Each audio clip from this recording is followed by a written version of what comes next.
Truck ड्रायव्हरने अक्षरशः कोंबड्या आपण प्राणी कुत्रे कसे चिरडतो तसे आमची लोक गावची चिरडले।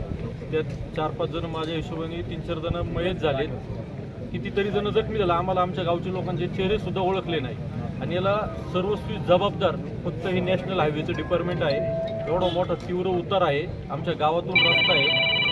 आम्ही 2014 सालापासून त्यांना सांगत होतो की गुळुंचवाडी गावाला बायपास करा, त्यांनी बायपास केला नाही। तर एक स्पीड ब्रेकर टाकलं, त्या स्पीड ब्रेकरला लोक दाद देत नाही, त्या स्पीड ब्रेकरवर तो ट्रकवाला थांबला नाही। अतिशय निर्दयीपणे त्यांनी एवढ्या लोकांना चिरडले, म्हणजे आमच्या डोळ्यासमोर आमच्या गावची लोक, आमचे नातेवाईक तरफडून जीव सोडले अनेक लोकांनी। अतिशय भयानक घटना आहे। मी प्रशासनाला विनंती करतो गांभीर्याने दखल घ्या। आमचं सर्व गाव या ठिकाणी रस्त्यावर बसलेले आहे। जोपर्यंत बायपासचा विषय मार्गी लागत नाही तोपर्यंत इथला एक सुद्धा माणूस हलणार नाही।